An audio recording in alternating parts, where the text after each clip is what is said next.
It was a time rather like ours of large impersonal states and individuals who felt lost in them, a time of consumption, brutality, sophistication, experimentation, and trying to find justification and consolation in religious cults. The Hellenistic Age, this time on the Western tradition.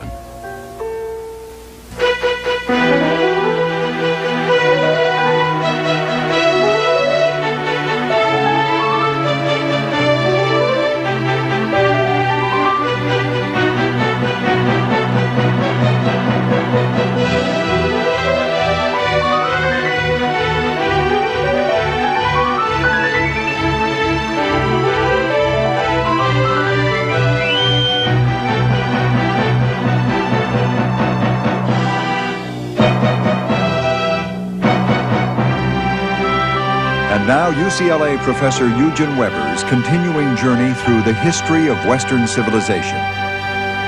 Last time we ended with the waning of the independent Greek cities, the polis, and the decay of their classical disciplines in the 3 centuries before Christ. But this was not, as you might expect, an era of decline. On the contrary, once the grip of the polis was weakened, a new spirit of openness arose in the Hellenistic Age, a spirit of experimentation and diversity. The most striking example of this was in art.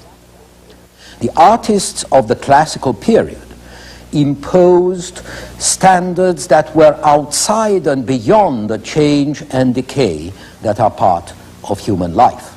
But the artists of the Hellenistic Age tried to embrace those very qualities of humanity that go with change and with a variety of life. Classical perfection was pure, austere, unchanging. The artists of classical and pre-classical Greece had aimed at forms that could be regarded as timeless and ideal, calm, fixed in their perfection. But then everything loosened up. The statues of the Hellenistic Age move like human beings. They express human emotions. They strive for greater realism, for movement, for sensuality. This is the art of a society that's sufficiently pleased with itself not to want to imitate gods and heroes. Fortune is no longer enthroned in stiff majesty. She sits like a normal woman. Aphrodite flows and curves in a sinuous movement. Victory alights on the prow of a ship, and you can feel the wind pressing the folds of her dress against her body. And then all this technical virtuosity becomes exaggerated in statues like this one of Laocoon and his sons, entangled in what appears to be a giant strand of pasta, but which is actually a snake that goddess Athena sent to kill them. In this respect, the Hellenistic Greeks were rather like ourselves, admiring moderation, but often going to extremes.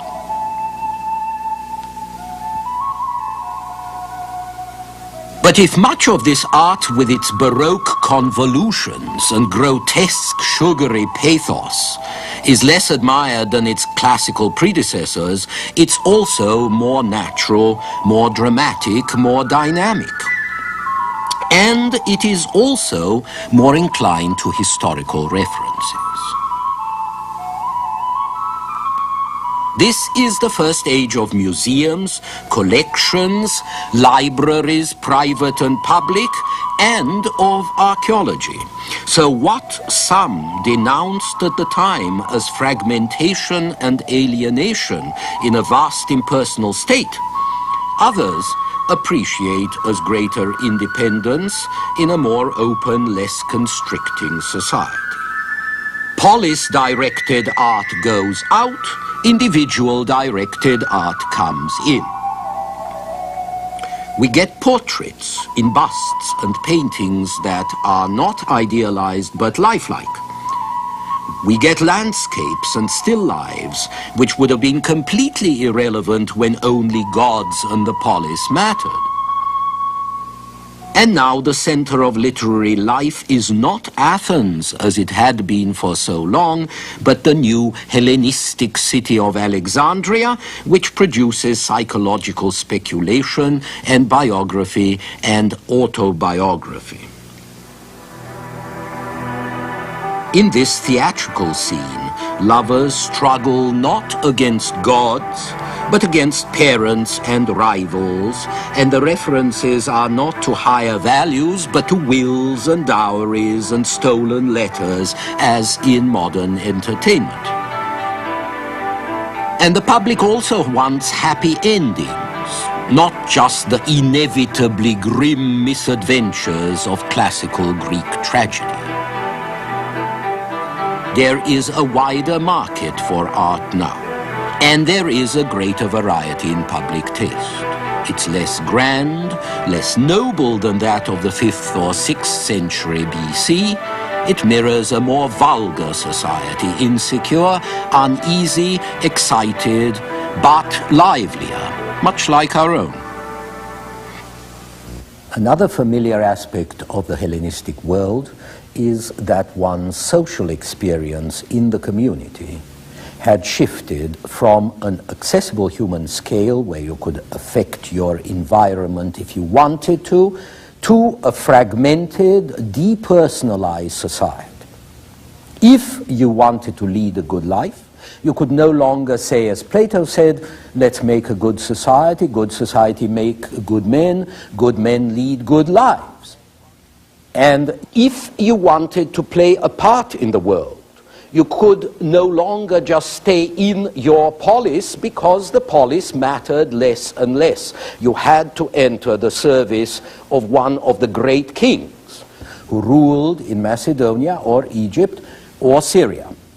These kings now ruled so many different peoples that they were practically forced to take over the Oriental tradition of a godlike king because that alone could bind so many different territories and tribes and cities to their rule. Even the lesser kings had pretensions based on Alexander's claims to divinity. But such pretensions were completely contrary to Greek values, so something had to give. And if it wasn't going to be the kings, it was going to have to be the Greeks. In the 4th century BC, when Alexander wrote back to Greece asking to be worshipped as a god, the Spartans, for one, took it calmly with a mixture of practicality and skepticism. If he wants to be a god, they said, let him be god. You can see where this led by looking at Antiochus I of Commagene, a Hellenistic king of the 1st century BC.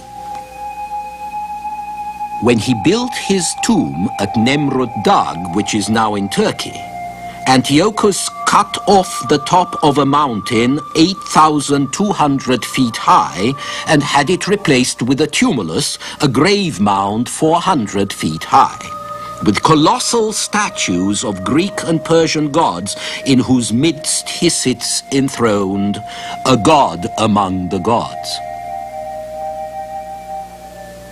Hubris on this scale was a radical break with the Greek tradition of moderation. It also offended Greek ideas of the dignity of free men, subject only to the laws of the polis. But the days of the autonomous polis were long gone. Now the power rested with the kings. So the problem arose. How was a free-thinking man supposed to adapt himself to the new situation? What should he do if he wanted to live as a good man, an honest man, stand by his principles? Should he remain aloof? Should he act? And if he was going to act, by what rules should he act? This is the problem of the various Hellenistic schools of philosophy, the problem they had to face. And while they answered it differently, they all agreed that man must find the source of freedom and justice within himself. Freedom in classical times consisted of obeying the law of your city and its gods. But in the Hellenistic age, it would have to consist of an internal freedom that comes from being at one with the cosmic order and with oneself. The wise man is free even if he is a slave, as long as he can establish and retain his eternal freedom. If he is his own master, then he has no master. No human can intimidate him. Passions, fears, greed, desires cannot shake his equanimity. He doesn't feel the slings and arrows of outrageous fortune. Indeed, he learns not to worry about chance or fate or fortune at all, because he is more autonomous than any polis could be. The Cynics, whose best-known representative was the philosopher Diogenes, had one of the many recipes for achieving such autonomy and detachment. Essentially, the Cynics believed in being poor, rude, and unconventional, dropping out of society, avoiding family or any kind of property, and begging to stay alive. Diogenes himself lived in a barrel or whatever other shelter he could find in the Athens streets. This is a 16th century depiction of a famous story about him, in which Alexander comes to ask if there's anything he can do for the old man, at which point Diogenes asks him to get out of his light. This is one way to avoid fate: give up everything and be rude to others. Another way is to avoid the others and the world, except for a few kindred souls and the basic essentials you need to lead a civilized life. Avoid pain, avoid worry, and the anxieties that come with worldly interests. Seek only pleasure. The word hedonism is derived from the Greek word for pleasure, but these were not vulgar pleasures of the body, but rather the satisfaction derived from having your mind at rest. This was the doctrine of the philosopher Epicurus, who lived from 341 to 270 BC. Since his doctrine recommended dropping out of the world, it never had much political or historical influence. Epicurus's more successful rival was Zeno, who lived from 335 to 263 BC. It's significant that where Epicurus taught his philosophy in a private garden, Zeno taught his in a public arcade, a stoa like this one. And Stoicism, the name of Zeno's philosophy, is much more about public concerns than Epicureanism is, because it teaches that internal freedom comes from being in tune with the order of the universe. Perceive the cosmic order, says Zeno. Grasp the ruling will of the universe, then submit to it, and you are free. That, at least, was the Stoics' view of spiritual autonomy. But they also believed that you couldn't just ignore the world outside, because it was a reflection, however pale, of the cosmic order. And the wise man, they taught, can see the relationship between the two. It's the wise man's duty to restore and improve order in the world around him, to bring the everyday world in line with the cosmos, to counsel the despots who have power to act, and so turn kings into philosophers. So, where the Cynics were anarchists, and the Epicureans were passive contemplators. The Stoics were conservative political activists who, rather as the Puritans were going to do, cheerlessly took on the burdens of the world. Yet, however reluctant the Stoic appears, his philosophy is positive because he teaches that a higher order governs the world and that it's the duty of good men to uphold the nobler values which are their own reward. A 3rd century biographer of Greek philosophers, Diogenes Laertius, listed the principles of Stoic philosophy. He wrote, "The end may be defined as life in accordance with nature, or in other words, in accordance with our own human nature as well as that of the universe. A life in which we refrain from every action forbidden by the law common to all things, that is to say, the right reason which pervades all things." Now this Stoic belief in a moral law of nature comprehending all people was then translated into Roman legal terms, and it became the sanction behind large-scale government, and it was passed on to the Middle Ages and beyond. And Stoic beliefs also made a major contribution to Christianity, as you can see from the works of Epictetus, a Greek philosopher who lived from 60 to 120 AD. This is what he wrote: "You, O man, are God's principal work. You are a distinct portion of the essence of God and contain a certain part of him in yourself. Why then are you ignorant of your noble birth? It is within yourself that you carry him, and you do not observe that you profane him by impure thoughts and unclean actions." In the meantime, however, there is another darker aspect of the Hellenistic period, the persistence and popularity of primitive mystery religions. These women are participants in Dionysiac cult rites.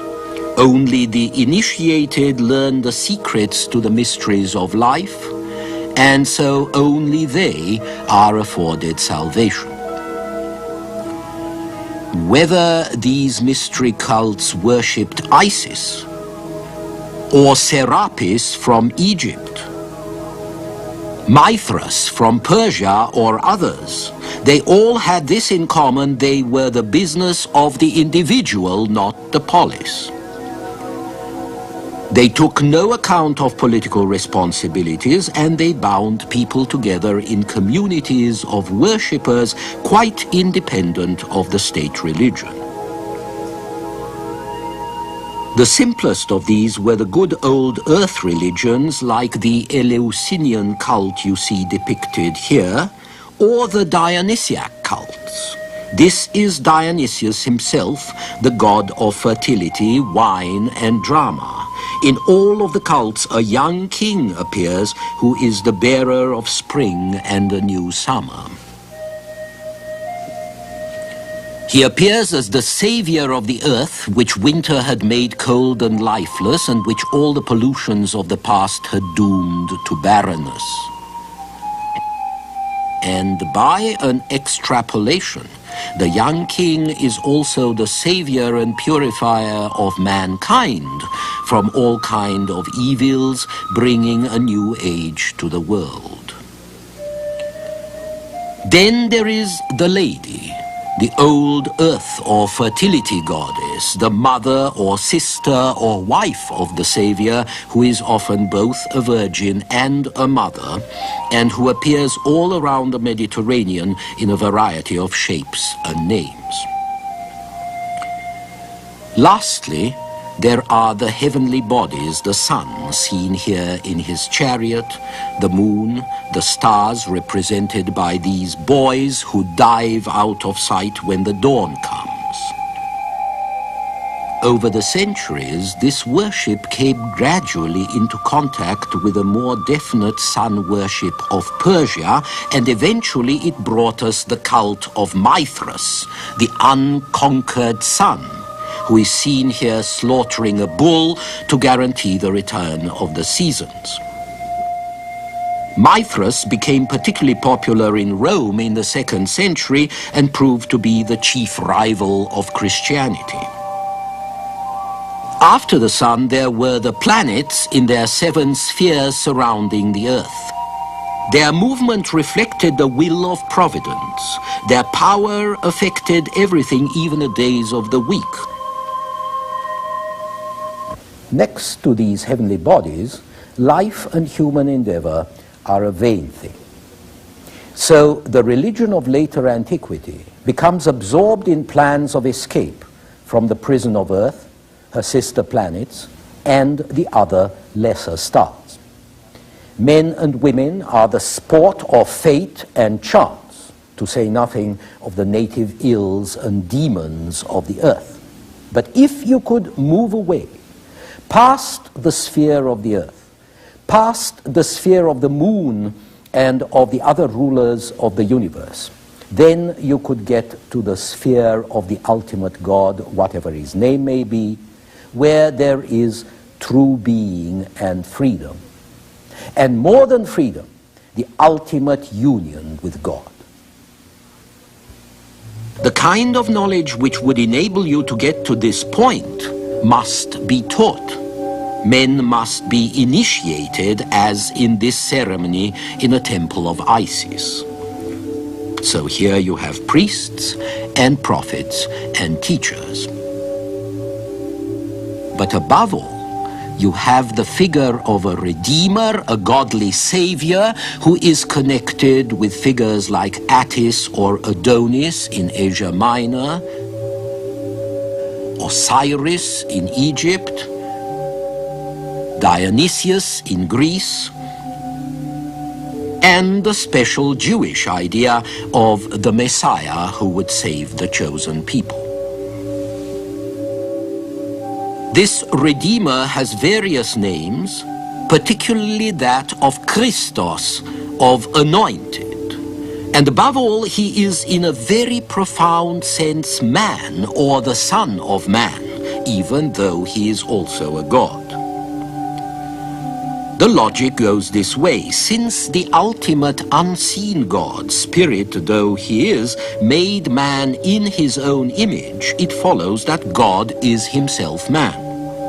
He is the real, the ultimate, perfect, eternal man, of whom all bodily people are just feeble copies.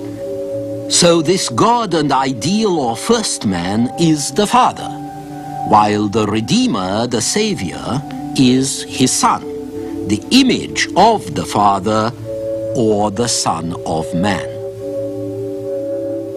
Usually this Savior comes down from heaven to save mankind. And then when his work is done, he goes back to heaven to sit by the side of the Father in glory. And thereafter, the chosen people he has saved will be able to join him. Of course, you can see the similarities with later Christian doctrine. But you must notice too that these early mystery cults, including the mysteries of the Gnostics who influenced some early Christians and against whom other Christians reacted, that all these mystery cults were exclusive, just as the Hebrew religion was exclusive.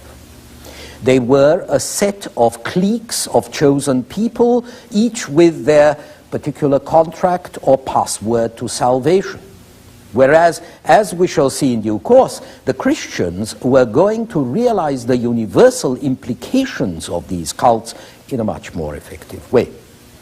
For the moment, I would just point out this.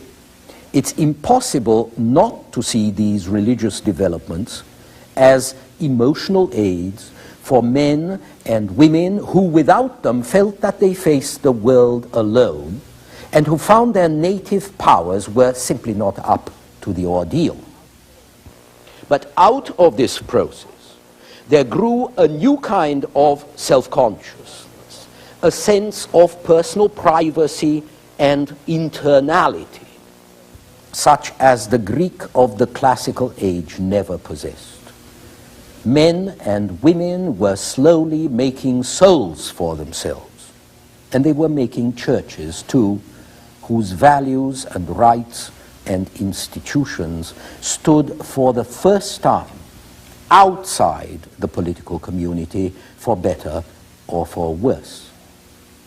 Next time I shall talk about the rise of Rome.